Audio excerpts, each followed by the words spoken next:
باللہ من الشیطان الرجیم بسم اللہ الرحمن الرحیم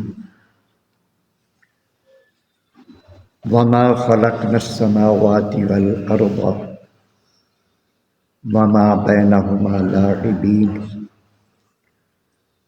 اور نہیں پیدا فرمایا ہم نے آسمانوں اور زمین کو اور جو کچھ ان کے درمیان ہے کھیل کے طور پر۔ یہ سورہ دخان کی آیت نمبر 38 ہے اور 25واں پارہ ہے۔ اللہ تبارک و تعالیٰ کا ارشاد ہے کہ یہ تخلیق کائنات جو ہے، آسمانوں کا پیدا کرنا، زمین کا پیدا کرنا اور ان کے درمیان جو کچھ ہے وہ ہم نے کھیل کے طور پر نہیں پیدا کیا۔ یہ بات بڑی قابل غور ہے۔ اکثر سننے میں آتا ہے، عام لوگ کہہ دیتے ہیں اللہ نے کھیڑ بنائی۔ یہ میں ہی سنیا کہ تساں بھی کدی سنی؟ اللہ نے کھیڑ بنائی، تو اس بات سے توبہ کرنی چاہیے۔ اس نے کہا ہے میں نے یہ کھیل کے طور پر، میں نے کھیڑ نہیں بنائی۔ تو بات یہ ہے کہ کھیل جو ہوتا ہے نا، یہ کوئی سنجیدہ آدمی جو ہوتا ہے، جو مصروفیت رکھتا ہے اہم معاملات میں، اس کے پاس کھیل کا وقت نہیں ہوتا، اور کھیل کا کوئی نتیجہ اور کوئی انجام نہیں ہوتا، وہ بے نتیجہ چیز ہوتی ہے۔ اب کفار چونکہ آخرت کے عقیدے سے محروم تھے، ان کا عقیدہ یہ نہیں تھا کہ مرنے کے بعد زندہ بھی ہونا ہے، پھر حساب و کتاب بھی ہونا ہے، تو وہ فضول زندگی گزار رہے تھے۔ اور جو یہ بات نہیں سمجھتا کہ ہر کام کا کوئی نتیجہ ہوتا ہے، ہر فعل جو ہے، برے کام کا نتیجہ برا ہے، اچھے کام کا نتیجہ اچھا ہے، اور جو نیک کام ہے اس کا انجام یہاں بھی بھگتنا، اس کا جو انجام ہے یہاں بھی بندے کے حق میں بہتر ہوتا ہے، برکات ہوتی ہے زندگی میں، اور آخرت میں وہ نیک کام جو ہے وہ نجات کا باعث بنے گا۔ اور جو برا کام ہے اس کے یہاں بھی نتائج برے ثابت ہو جاتے ہیں، اور آخرت میں بھی انسان کے لیے وہ تباہی کا باعث بنے گا۔ تو اللہ تبارک و تعالیٰ نے چونکہ یہ ارشاد فرمایا ہے ہماری زندگی کے بارے میں، وَمَا خَلَقْتُ الْجِنَّ وَالْإِنسَ إِلَّا لِيَعْبُدُونَ، نہیں پیدا کیا میں نے انسانوں کو اور جنوں کو مگر اپنی عبادت کے لیے۔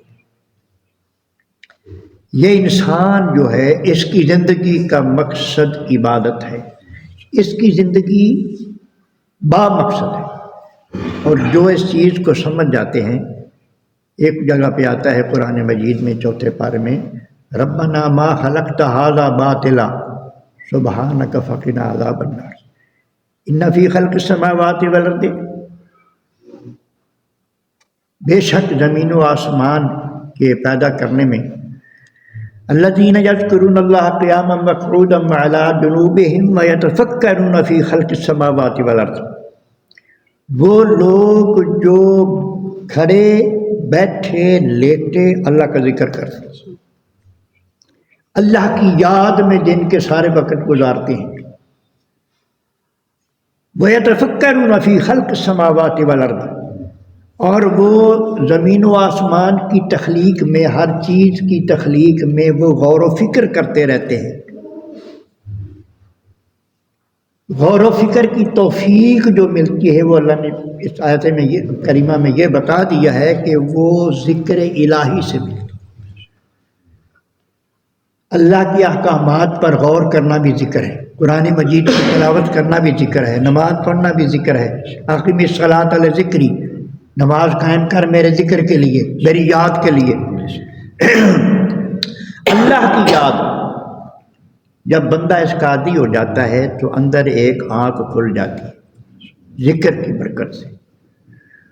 وہ جو آنکھ کھلتی ہے پھر وہ ایسی چیزیں دیکھتی ہے جو بے ذکر نہیں دیکھ سکتا، اس کو پھر ایسی چیزیں نظر آتی۔ اسی بات کا ذکر اللہ پاک نے جو آیت میں نے پڑھی اس میں کیا ہے کہ جب وہ ذاکر جو ہیں وہ تخلیق کائنات میں غور و فکر کرتے ہیں تو وہ اس نتیجے پہ پہنچتے ہیں کہ ربنا ما خلقت ھذا باطلا، اے پروردگار تو نے اس کائنات میں ایک ذرہ بھی باطل نہیں پیدا فرمایا، ایک ذرہ بھی جو ہے، ایک ذرہ، یہ چونٹیاں بھی یہ فضول نہیں، یہ بھی کسی مقصد کے لیے پیدا، ایک ایک ذرہ جو ہے وہ کسی مقصد کے لیے پیدا کیا۔ تو اللہ پاک ارشاد فرماتے ہیں کہ بس وہ بندہ اس میں وہ عارف ہو جاتا ہے، وہ بندہ جو غور و فکر کرتا ہے، پھر وہ یہ عرض کرتا ہے کہ ربنا ما خلقت ھذا باطلا سبحانک فقنا عذاب النار، یا اللہ تو پاک ہے، ہر عیب سے پاک ہے، ہر کمزوری سے پاک ہے، ہمیں دوزخ کے عذاب سے بچا لے۔ تو اللہ تبارک و تعالیٰ نے انسان کو با مقصد اپنی عبادت کے لیے پیدا فرمایا ہے، اور یہ کائنات ساری انسان کے لیے پیدا فرمایا۔ یہ دن ہمیں فائدہ پہنچا رہا ہے کہ نہیں پہنچا رہا ہے؟ رات سے فائدہ اٹھاتے ہیں کہ نہیں اٹھاتے؟ یہ زمین سے فائدہ اٹھا رہے ہیں کہ نہیں؟ تو کوئی چیز یہاں فضول نہیں ہے، ہر چیز انسان کے علاوہ ہر چیز انسان کی ضرورت کے لیے اللہ پاک نے پیدا فرمائی، انسان کی ضروریات کو پورا کر رہی ہیں ہر چیز کی۔ اللہ پاک نے یہ عالم اسباب ہے، انسانی زندگی اسباب کے ساتھ چل رہی، تو ہر چیز انسان کے لیے اللہ تبارک و تعالیٰ نے پیدا فرمائی ہے، اور انسان کو اپنی عبادت کے لیے پیدا۔ اس کی زندگی کا ایک ایک لمحہ جو ہے وہ قیمتی ہے، ایک لمحہ بھی یہ فضول نہیں گزار سکتا۔ یہ بابے جو بیٹھے ہوئے جناب ہوتے ہیں نا جناب، کام نہیں ہوتا تو روٹی پانی مل جاتا ہے، خود کوئی دھندا نہیں کرنا پڑتا تو وہ پھر تاش لے کر بیٹھ جاتی، وہ زندگی فضول گزار، ایک ایک لمحے کا حساب دینا ہے۔ تو کیا اس عمر میں، ادھیڑ عمر یا آخری عمر میں، جب بندہ اس قسم کی مصروف، وہ بیٹھ کے اللہ کا ذکر کرے، وہ قرآن مجید کی تلاوت کر لے، وہ اللہ کرے، ہاں جی، تو یہ مطلب یہ ہے کہ اس قسم کی فضولیات میں پڑھنا جو ہے یہ بندے کے لیے بڑا نقصان دہ عمل ثابت ہوگا۔ اس کے بعد ارشاد فرمایا وما خلقناہما الا بالحق، نہیں پیدا کیا ہم نے زمین و آسمان کو مگر حق کے ساتھ۔ یہاں جو چیز بھی پیدا ہوئی ہے وہ حق ہی حق پیدا ہوئی ہے، وَلَٰكِنَّ أَكْثَرَهُمْ لَا يَعْلَمُونَ، لیکن اکثر لوگ اس حقیقت کو نہیں جانتے، اکثر لوگ اس حقیقت کو نہیں جانتے۔ إِنَّ يَوْمَ الْفَصْلِ مِيقَاتُهُمْ أَجْمَعِينَ، یقیناً فیصلہ کا دن، اللہ اکبر، ان کو دوبارہ زندہ کرنے کے لیے مقرر کیا گیا، حشر کا دن مقرر کیا گیا ہے، وہ اپنے وقت پر آ جائے گا۔ وہ مقرر دن جو ہے وہ جب آئے گا تو سب کو زندہ کیا جائے گا اور سب اٹھ کر اللہ کی کچہری میں پیش ہو جائیں گے۔ کفار جو ہیں وہ ان کو یہی بات سمجھ میں نہیں آتی تھی کہ مرنے کے بعد پھر زندہ کیسا ہوں گے، مرنے کے بعد زندگی دوبارہ کیسے ہوگی۔ تو اللہ فرماتی، جب پھر وہ کہتے تھے کہ اگر آپ سچے ہیں تو وہ ہمارے باوجود کو زندہ کر دیں، تو اللہ نے فرمایا کہ ہمارے جو فیصلے طے شدہ ہیں، ہو چکے ہیں، کہ وقت مقرر ہے، جب وقت آئے گا تو سب زندہ، جن کا تم مطالبہ کر رہے ہو وہ بھی زندہ ہو کر اٹھیں گے اور تم بھی زندہ ہو کر اٹھو گے، وہ وقت مقرر ہے۔ یوم لا یغنی مولاً عن مولن، جس روز کوئی دوست کسی دوست کا ذرا فائدہ نہیں اس کو پہنچا سکے گا، کوئی دوست کسی دوست کے کام نہیں آ سکے گا۔ یہ جو بالکل مطلب کام نہ آنے کی بات ہے یہ کفار کے لیے، الاخلاء یومئذ بعضهم لبعض عدو الا المتقین، گہرے دوست ایک دوسرے کے دشمن بن جائیں گے سوائے متقیوں کے، جو مومن ہوں گے۔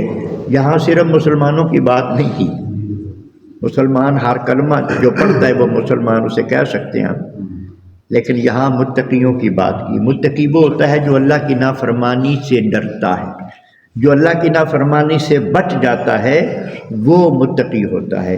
اور متقی وہاں ایک دوسرے کے کام آئیں گے، حشر میں بھی ایک دوسرے کے کام آئیں گے متقی۔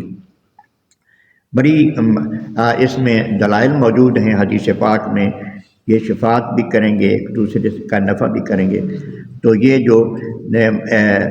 جو کفار ہیں کوئی دوست ان کے کام نہیں آئے گا، اور وہ دوستیاں جو دنیا کے لیے قائم کی گئی ہیں اور دنیوی مفادات ہی پیش نظر ہو تو وہ دوستیاں بھی کام نہیں آئیں گی۔ ولا ہم ینصرون، اور نہ ہی ان کی مدد کی جائے گی، الا مر رحم اللہ، مگر وہ جس پر اللہ رحم فرمائے۔ جس پر اللہ کا رحم ہو گیا اس کی مدد بھی ہوگی، اس کی دوستیاں بھی کام آئیں گی، اس کی رشتہ داریاں بھی کام آئیں گی، جس پر اللہ کا کرم ہو گیا۔ انہ هو العزیز الرحیم، بے شک اللہ تبارک و تعالی سب پر غالب ہے اور ہمیشہ رحم کرنے والا۔ انہ هو العزیز الرحیم، اللہ سب پر غالب ہے اور بہت ہمیشہ رحم فرمانے والا ہے۔ اللہ تبارک و تعالیٰ کے رحم کے حقدار بن جائیں ہم، اس کے فرما بردار بندے بن کے، اللہ پاک توفیق عطا فرمائے، اور ہم نیت کریں اور کوشش کریں کہ اللہ کے فرما بردار بن جائیں، پھر اللہ کے فرما برداروں کے لیے ہی اس کی رحمت بھی ہے اور اس کی نجات بھی ہے۔ اللہ سمجھے۔